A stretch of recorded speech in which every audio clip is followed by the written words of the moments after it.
Okay. Hi, my name is Jasmine. My group's presentation was on Catalent. So I'll be starting us off. If you could go to the next slide, please. Okay. So Catalent is a global contract development and manufacturing organization. Usually they're called CDMO. The company was founded in 2007. Its headquarters are in Somerset, New Jersey. They have over 18,000 employees and operate more than 50 facilities across North America, Europe, and Asia. Catalent also focuses on helping pharmaceutical and biotech companies develop, manufacture, and deliver drugs. What makes them stand out is that they offer support at every stage, from early development all the way to commercial production. They work heavily in areas like bio- sorry, biologics, cell and gene therapies, and advanced drug delivery technologies, which are some of the fastest growing parts of the pharmaceutical industry. So overall, Catalent plays a huge behind the scenes role in helping bring a lot of major medicines into the market. In the next slide. So Catalent's mission focuses on helping patients live better and healthier lives by providing reliable, high quality manufacturing and development services. So their values center around innovation, patient safety, quality, and scientific excellence. Their overall vision is to keep expanding global access to complex and advanced therapies by continuing to innovate in bio, biologics, advanced delivery platforms like CITES and next generation manufacturing technologies. So these values push the company toward growth in cell and gene therapy, sustainability, and digitalization, while also keeping a strong reputation for regulatory compliance and product quality. And then next slide, please. So Catalent's main business level strategy is broad differentiation. So instead of competing by being the cheapest option, they try to stand out by offering capabilities that most CDMOs don't have. So their biggest differentiations include their proprietary Zydis fast dissolve tablets, their expertise in biologics and gene therapy manufacturing, and their long-term partnerships with major pharmaceutical companies, including Moderna and Pfizer. And they also differentiate with their smart factory initiative, which adds automation and AI to improve consistency and efficiency. So this strategy helps Catalent charge premium pricing and attract large skilled clients and build long-term relationships that make it harder for customers to switch to other competitors. And then next slide, please.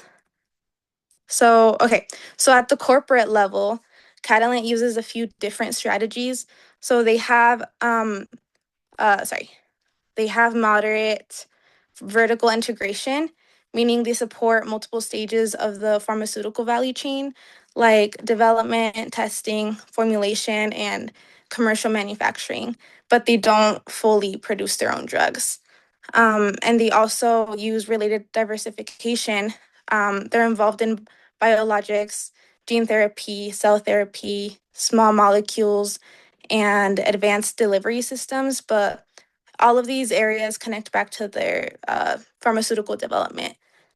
In terms of their geographic scope, it's very high. They operate globally and support clients across major pharma markets, which make them accessible to almost any company that needs their services. So overall, this combination allows Catalent to stay competitive and serve a wide range of biopharma needs. Next slide. So in terms of their recent strategic direction, it shows how the company is trying to strengthen its position in a very competitive CDMO industry. So one major move was the acquisition of the Paragon Bioservices, which expanded their presence in viral vector and gene therapy manufacturing. So this gave Catalent an advantage in one of the fastest growing pharmaceutical sectors. And Catalent is also investing heavily in automation and digital manufacturing through their smart factory initiative. So this helps improve precision,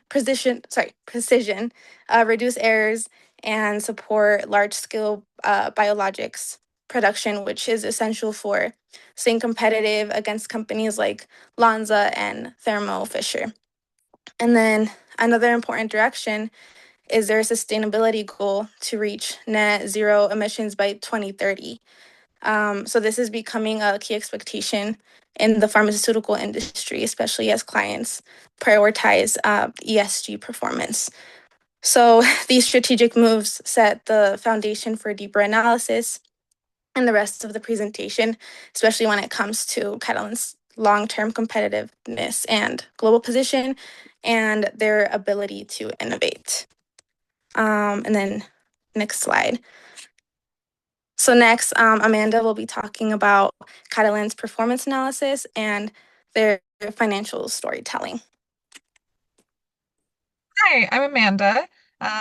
Yes, we'll go over the performance analysis and financial storytelling. If you can go to the next slide. So the first metric that I wanted to look at was the return on invested capital, the ROIC. Catalent's ROIC for the last fiscal year, which was 2024, was around 6.49%. Comparing that to two of their biggest competitors, which are Lonza Group and Samsung Biologics, these companies' ROICs were 8.4% and 6.84%. So the CDMO industry in general requires a high amount of investment. These companies require a lot of capital to begin. They have to deal with large like assets that they're having to invest in. And so it is a lot of money that is required. And so the return on capital can be lower. Our Catalent's ROIC was pretty comparable to its competitors, though it was on the lower side in comparison. So a way that they can better improve this margin would be to have an increase in their profits overall, and just finding a better use of their capital is how they can stay competitive in the industry. Based on previous years' history, they have stayed fairly consistent with their previous ROICs. So they're not going down, which is positive, but they are staying pretty consistent. So something that they can definitely focus on. And by having the recent acquisition of Novo Holdings is definitely a great way that now, as of this year, they'll be able to hopefully have that boost in the ROIC because they will have that stronger capital through this new company that has acquired them. If you can go to the next slide. The next margin I wanted to look at was the earnings before interest, taxes, depreciation, and amortization. This is the EBITDA margin. Catalent had reported 16% in the 2024 fiscal year, compared to the competitors, which had a 29 and a 42.2%. So this is definitely an area that Catalent is needing improvement on, because even though the typical margin for the CDMO industry is between 15 to 30%, they are still well below their competitors. And so this is something that they're going to need to improve on. Again, they can improve this by improving their operating efficiency and increasing that revenue. So this is something because the reason being that they are a differentiated strategy, having the premium biologics and the CDMO services rather than scale commodity manufacturing, they do have that substantial operating leverage, but again, they still have that room for improvement. So something that they'll want to focus on. And then if you could go to the next slide. So the next one that I wanted to look at was their return on assets. So wanting to know, like I mentioned previously, they are having to invest a lot of money into these very high value machinery and equipment. These patents that they're getting are a lot of money and require a lot of investment. So wanting to see how they're actually utilizing those assets to get a return. Catalent's ROA was 4.84% in 2024 fiscal year, compared to its competitors, which were at 4.14 and 4.94. So again, very close to their competitors. They are on par with that. The CDMO industry in general does have a lower ROA just because of how much money is required to be invested into these assets. And so the return isn't always going to be the highest, but they are being consistent with their competitors. And as you'll see in the chart, they've been increasing over previous years with themselves. So they are having a positive outlook with their ROA. You can go to the next slide. Okay, I will pass it over to Camilla to go over the external analysis. Hi, I'm Camila, and I'm going to talk about the stern analysis for Catalan. Can you go to the next slide, please? So, looking at the pastel analysis, Catalan operates in a really complex environment with a lot of moving pieces. Politically, tensions and new regulations continue to shape how fast products move and how predictable approvals are. Economically, the CDMO market is growing quickly, but also labor and expansion costs, which makes scaling more expensive. Social trends are also like really important because the world is aging, chronic disease is rising, and demand for injectables and personalized therapies keep increasing. Environmental expectations are strong, really strong, especially around waste, emissions, and sustainability reporting. Technology is also like changing very fast because of AI and automation. And new manufacturer models are becoming like really like standard.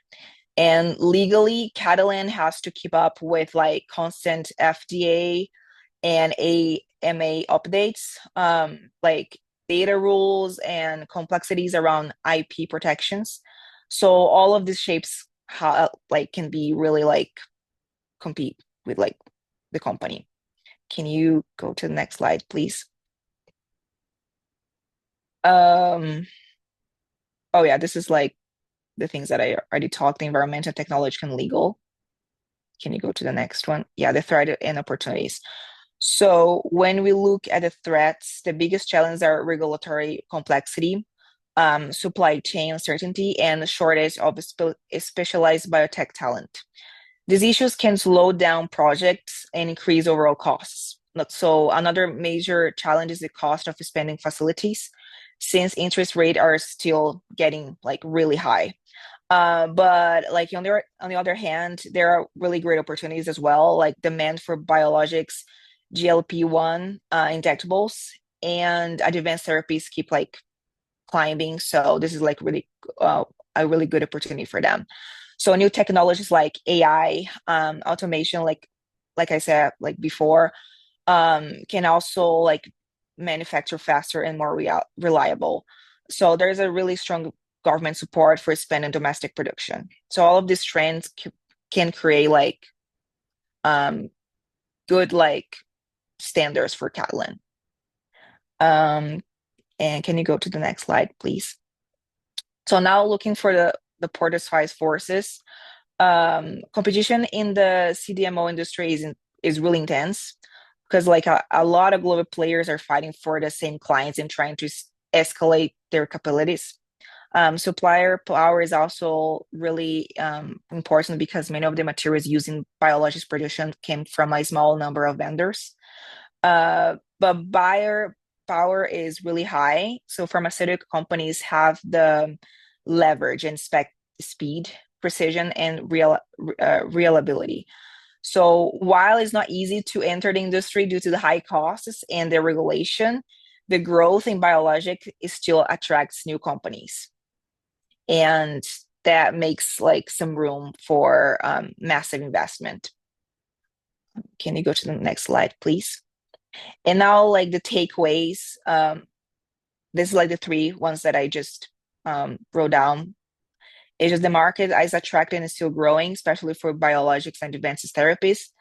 Technologies and innovation are no longer option. They're main way to stay competitive. And Catalent must stay strong on quality, compliance, and supply chain resilience to keep its position. So now Delaney is going to talk about the internal analysis. Hi everyone, I'm Delaney. I am doing the internal analysis. So you could go to the next slide, please. So here are some of our key resources and capabilities.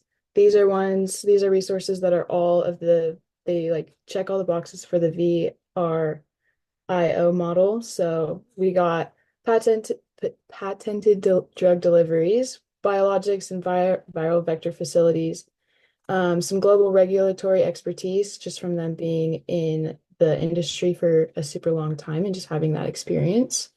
And we've got their smart factory initiatives and some really smart strategic long-term partnerships that they have had. Next slide, please. Here are some of their gaps and weaknesses within their external analysis. We've got integration costs. They've got some frequent acquisitions that kind of create some high expenses and some operational complexity. So they kind of, have some high costs and also some quality issues and production delays that they have had a history of with some, let's see here, with some capital intensities. And so they've got some advanced biologics and sterile manufacturing that can require constant and pretty costly reinvestments. So just to keep that competitive edge, they kind of have a lot of costs associated with that. And then they have kind of a higher supply chain dependence. So they kind of rely on some special materials to be able to produce the drugs, and they only have a limited suppliers. So they kind of have some shortages and maybe some shipping delays to their manufacturers. And then because of this, they will have they have frequent supply disruptions. So that will kind of weaken their client relationships and, in turn impact production timelines and all of that. And next slide, please. So here is the condensed VRIO analysis. Our chart was pretty long, so I kind of condensed it into just some of our sustainable competitive advantages. So where we answered yes across the board and where some of our strengths are. We've got strategic partnerships with major pharma and biotech companies. And then we have proprietary up-tempo gene therapy platforms. And we own they own multiple patents, like activated formal glycine generating enzymes. They own the patents for density flow meter systems, sulfatase cleavable linkers for antibody drug conjugates. And then they own the patent for some soft gel capsules, which is really, really smart of them. And then they also have a really good sustainable and ESG initiatives. So they're kind of reducing their carbon footprint and kind of have a good global outlook on that. And especially with the popularity of the GLP-1s in the injectable devices, they have pre-filled syringes and auto injectors, which is pretty smart and kind of ahead of the curve. And then they do own and have some management over their Zydis oral delivery technology, which is very cool as well. And some exclusive biologic fill finish capacities. So they kind of have a global advantage with that because of their fulfilling stations. Next slide, please. And here's our SWOT analysis. You can see some of their strengths, weaknesses, opportunities, and threats here. Some of their strengths, they've got some good brand trust. They've been in the industry for long enough, so they've developed some expertise and they have enough long-term partnerships with some other pretty major brands, so they've kind of have that for them. And some weaknesses because of that, like because of those supply chain dependencies and and some of their other dependencies, they kind of will not always reach efficiency margins. And some threats like pricing pressures and regulatory costs, those are kind of they got high pricing pressure because of the specialties that they offer. But they do have some great opportunities coming with the mass growth of AI usage. They can um, kind of have a pretty good opportunity with that. That's not too expensive, and so that will kind of help them even out and kind of stay ahead of their game. And you can go to the next slide. All right, and Alexis will be taking over the strategic recommendations and conclusions. Hi, my name is Alexis, and based on everything that we've found from our external and internal analyses, Catalent is well positioned to be a differentiated leader in biologics, viral vectors, and specialty drug delivery. However, the company still faces challenges in efficiency, supply chain risk, and margin performance compared to major competitors like Thermo Fisher and Lonza Group.